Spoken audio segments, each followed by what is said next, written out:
Hello everyone. This is Suzanne Knabe-Nicole from Police Science Doctor.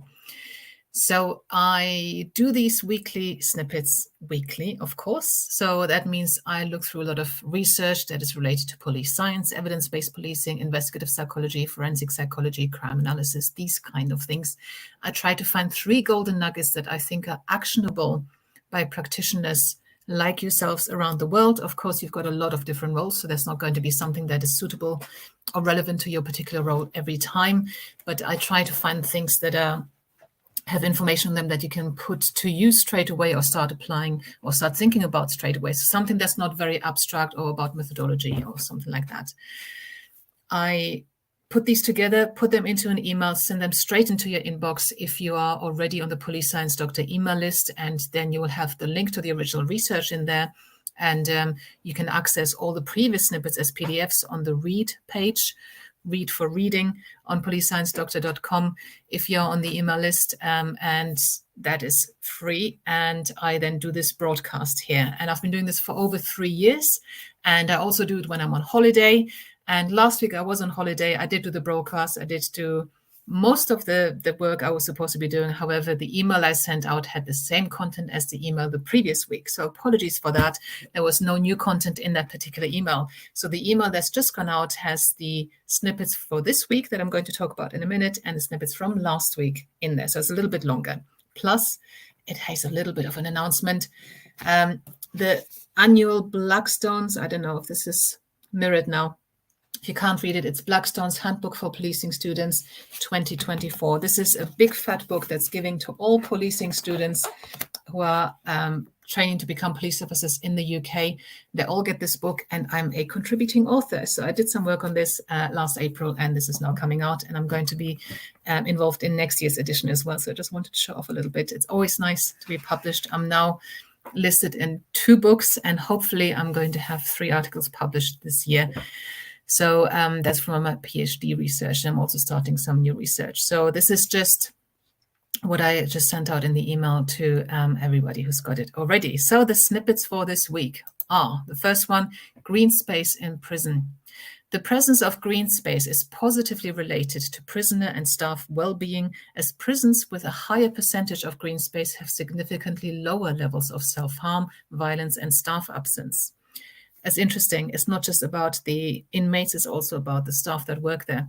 The beneficial effects of green space appear to be particularly prominent in prison establishments that suffer from overcrowding or hold relatively large shares of younger and unsentenced prisoners. Finally, green space has important impacts on the interrelationship between self-reported well-being, self-harm, and prison violence. Okay, and that is actually an open access article. So if you received the email with the link to that, you can access the whole article. Everybody can. Unfortunately, the other 2 articles, you have your institution or your employer has to be a subscriber to that particular journal. That is out of my control, I'm afraid. The second snippet for this week is about violence and transgender individuals. The violent victimization rate experienced by transgender people is 4 times higher than that reported by cisgender persons.